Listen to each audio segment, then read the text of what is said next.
উদয়ের পথে শুনিকার বাণী, ভয় নাই ওরে ভয় নাই, নিঃশেষে প্রাণ যে করিবে দান, ভয় নাই তার ক্ষয় নাই। আগামীকাল রংপুরবাসীর উদ্যোগে 16ই এপ্রিল দোকানপাট বন্ধ রেখে এই ইসরায়েলের বর্বরতার কারণে এবং জাতিসংঘের চুপচাপ নীরবতা এবং পুরা সম্পূর্ণ মুসলিম আরব এর নীরবতা এর প্রতিবাদে আমাদের কালকে বিশাল কর্মসূচি আয়োজন করা হয়েছে। আমরা প্রতিবাদ করব, দোকানপাট বন্ধ রাখবো এবং মিছিল স্লোগানে আমরা সবাই অংশগ্রহণ করব।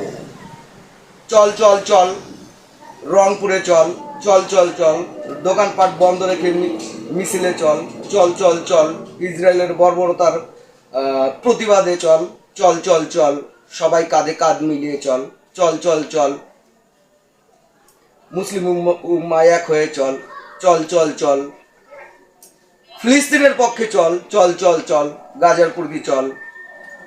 আমি যাচ্ছি, আমার সন্তান যাচ্ছে, আমার প্রতিবেশী যাচ্ছে, আপনারা যাচ্ছেন তো আগামীকাল রংপুরের আয়োজনে? ধন্যবাদ। এসডিএস ফালতু কথায় আমি বাবু এই বলে বিদায় নিচ্ছি।